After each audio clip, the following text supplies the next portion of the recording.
Selamat pagi anak-anak. Assalamualaikum warahmatullahi wabarakatuh. Bagaimana dengan kabar kalian hari ini? Sehat, ceria, semangat? Alhamdulillah. Oke, sebelum memulai pembelajaran pada pagi hari ini, mari kita awali dengan berdoa. Berdoa dipersilahkan. Amin. Semoga pembelajaran kita pada pagi hari ini dapat berjalan dengan lancar dan tentunya ilmu yang dipelajari dapat bermanfaat ya. Oke, sebelumnya Ibu akan melakukan presensi kehadiran terlebih dahulu. Ini bulan Mei tanggal 5 ya. Mbak Tati Nur Hayati, Mbak Ria Krisnawati, Mbak Samara Nisfiatul Sama, Mas Afif. Alhamdulillah, kelas IPS 1 hadir semua hari ini ya. Baik anak-anak, minggu lalu kita belajar materi apa ya? Ada yang masih ingat? Ya, silahkan Mbak Indah. Betul, materi norma dan nilai sosial, Bu. Ada yang masih ingat apa itu norma sosial, apa itu nilai sosial? Ya, silahkan Mbak Samara. Ya, norma itu merupakan segala bentuk aturan yang dibuat oleh masyarakat. Nah, norma ini ada banyak anak-anak. Ada norma hukum, norma kesusilaan, norma agama, norma adat, dan lain sebagainya. Nah, selanjutnya ada yang namanya nilai sosial anak-anak. Nilai segala sesuatu yang didambakan mengenai baik buruk suatu fenomena yang ada dalam masyarakat. Sip. Anak-anak, hari ini kita tidak akan lagi membahas mengenai norma dan nilai sosial. Namun kita akan membahas materi baru, yaitu materi penyimpangan sosial. Nah, anak-anak, kalian mempelajari penyimpangan sosial ini tentu memiliki tujuan ya. Tujuan namanya adalah tujuan pembelajaran. Setelah kalian mempelajari materi penyimpangan sosial, kalian diharapkan mampu untuk menyelesaikan segala bentuk permasalahan sosial yang ada di lingkungan kehidupan kalian sehari-hari. Begitu ya. Sampai di sini paham? Oke. Kalau paham, sekarang Bu Anin akan lanjut, yaitu materi penyimpangan sosial. Sebelum Ibu menjelaskan lebih lanjut apa itu penyimpangan sosial, adakah yang sudah tahu apa itu penyimpangan sosial? Atau apa yang terlintas dalam pikiran kalian ketika kalian mendengar istilah penyimpangan sosial atau disebut juga perilaku menyimpang? Ya, silahkan Mbak Daris. Ya, ada lagi yang ingin menyampaikan pendapatnya selain Mbak Daris? Ya, silakan Mbak Relita. Ya, Mbak Relita dan Mbak Daris memiliki pemikiran yang sama, bahwasanya penyimpangan sosial ini suatu tindakan yang salah, Bu. Tindakan yang negatif, Bu. Tindakan yang melanggar norma, Bu. Benar. Benar apa yang dikatakan oleh Mbak Daris dan juga Mbak Relita, bahwasanya penyimpangan sosial, namanya saja menyimpang anak-anak. Nyimpang ya, kalian ingat-ingat kata nyimpang. Satu pengennya ke kanan, satu malah ke kiri. Artinya apa? Tidak sesuai, tidak sejalan. Apa yang tidak sesuai dan tidak sejalan, Bu? Perilaku. Perilaku yang dilakukan oleh individu maupun kelompok yang tidak sesuai, tidak sejalan dengan norma, dengan aturan yang ada dalam masyarakat. Ini disebut sebagai penyimpangan sosial. Atau orang sering menyebutnya juga perilaku menyimpang anak-anak. Nah, jadi kalian tidak perlu bingung ya, perilaku menyimpang sama penyimpangan sosial sama. Kemudian tadi Bu Anin bertanya, ketika kalian mendengar penyimpangan sosial, perilaku menyimpang, apa yang terlintas dalam pikiran kalian? Kalian menjawab, penyimpangan sosial ini negatif, Bu, bersifat buruk. Benar anak-anak apa yang kalian katakan. Namun perlu kalian ketahui bahwasanya tidak semua penyimpangan sosial itu bersifat negatif, bersifat buruk anak-anak. Ya, kita masuk pada materi kita, yaitu penggolongan penyimpangan sosial berdasarkan sifatnya. Di sini Bu Ani menulisnya PS, penyimpangan sosial. Nah, berdasarkan sifatnya, penyimpangan sosial ini dibagi menjadi dua anak-anak. Ada yang bersifat negatif, ada yang bersifat positif. Nah, negatif dan positif. Kita bahas dari satu persatu. Penyimpangan sosial bersifat negatif. Namanya saja negatif anak-anak ya. Segala bentuk perilaku yang melanggar norma, yang melanggar aturan. Kemudian perilaku tersebut mendapatkan nilai yang negatif, nilai yang tidak baik dari masyarakat. Setelah itu, perilaku ini juga merugikan, baik merugikan bagi si pelaku itu sendiri maupun bagi lingkungan sekitarnya anak-anak. Contoh, nah di sini Bu Ani memiliki contoh ada yang namanya tawuran siswa. Kenapa hal ini disebut sebagai penyimpangan sosial bersifat negatif anak-anak? Ada yang tahu? Ya silahkan Mbak Tati. Iya betul, karena perilaku ini menyimpang Bu, karena perilaku ini tidak sesuai dengan aturan yang ada di sekolah, tidak sesuai dengan aturan yang ada di masyarakat.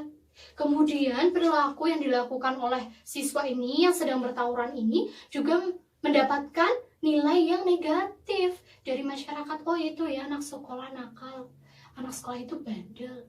Nah, kemudian ini juga menyebabkan kerugian anak-anak, kerugian fisik dan juga non-fisik. Kerugian fisiknya seperti banyak yang terluka, banyak yang memakan korban jiwa juga. Nah, kerugian non-fisiknya, di sini fasilitas-fasilitas umum yang ada dalam masyarakat kemudian menjadi rusak gara-gara ada tawuran ini. Nah, selanjutnya Ibu juga memiliki contoh. Di sini ada gambar pelanggaran lalu lintas. Di Indonesia jelas bahwasanya ketika lampu merah semua kendaraan harus berhenti. Lah kok ini nerobos lampu merah? Jelas hal ini disebut sebagai penyimpangan sosial bersifat negatif. Karena ia telah melanggar norma hukum, kemudian dia juga mendapatkan nilai yang negatif anak-anak, nilai yang tidak baik dari masyarakat. Oh itu ya, orangnya melanggar hukum, orangnya nggak tahu aturan. Nah loh, kan? Oke, setelah dari apa yang Ibu contohkan, ada lagi yang memberikan contoh? Ya silahkan Mbak Giovanni. Ya terima kasih, Mbak Giovanni memberikan contoh mencontek saat ujian Bu. Benar, jelas peraturannya. Jika ujian, semua siswa tidak boleh mencontek. Semua siswa harus bersikap jujur, bersikap tanggung jawab atas apa yang telah dia kerjakan. Loh kok ini mencontek? Nah, jelas dia melanggar norma. Norma yang ada di sekolah dan juga norma kesusilaan. Karena apa? Karena berhubungan dengan hati nurani. Dia telah berbohong kepada dirinya sendiri. Nah, ya. Oke, itu tadi penyimpangan sosial bersifat negatif anak-anak. Selanjutnya ini ada penyimpangan sosial bersifat positif. Kebalikan dari penyimpangan sosial bersifat negatif. Ya. Penyimpangan sosial bersifat positif ini suatu bentuk perilaku yang dilakukan oleh individu atau kelompok yang dianggap menyimpang, dianggap tidak sesuai dengan aturan yang ada dalam masyarakat. Namun ya, penyimpangan sosial bersifat positif ini mendapatkan nilai yang positif, nilai yang baik dari masyarakat. Contoh ya, contohkan mua artis laki-laki. Nah, biasanya yang berhubungan dengan rias-merias ini adalah perempuan. Namun kok ini ada ya tukang rias laki-laki. Nah, oleh masyarakat, oleh sebagian masyarakat, tindakan ini dianggap menyimpang, dianggap tidak sesuai dengan norma. Namun, meskipun demikian, si artis laki-laki ini mendapatkan nilai yang positif. Karena apa? Karena ia dengan keterampilannya dapat menghasilkan jasa. Dia tidak merugikan siapapun. Begitu ya. Sampai di sini paham anak-anak? Ada lagi yang ingin ditanyakan atau memberikan contoh? Tidak? Jelas? Oke, kalau sudah jelas tentang materi kita hari ini yaitu penyimpangan sosial dan penyimpangan sosial berdasarkan sifatnya. Selanjutnya di sini terdiri dari 30 siswa ya. 30 siswa, Ibu akan membagikan kalian menjadi 6 kelompok. Nah, masing-masing kelompok nanti terdiri dari 5 anak. Cara pembagian kelompoknya yaitu dengan cara urut absen. Nah, urut absen ya, sesuai absen kalian. Absen 1 sampai 6 mengelompok menjadi satu kelompok. Absen 7 sampai 12 menjadi kelompok tersendiri begitu dan selanjutnya. Oke. Semua sudah berkelompok berdasarkan urutan absennya? Sudah? Oke, jika sudah, masing-masing kelompok silahkan memilih salah satu amplop pelangi yang telah Ibu punya di sini ya. Nah, amplop-amplop pelangi ini amplop yang isinya pertanyaan. Pertanyaan mengenai fenomena sosial yang masih erat kaitannya dengan materi kita, penyimpangan sosial.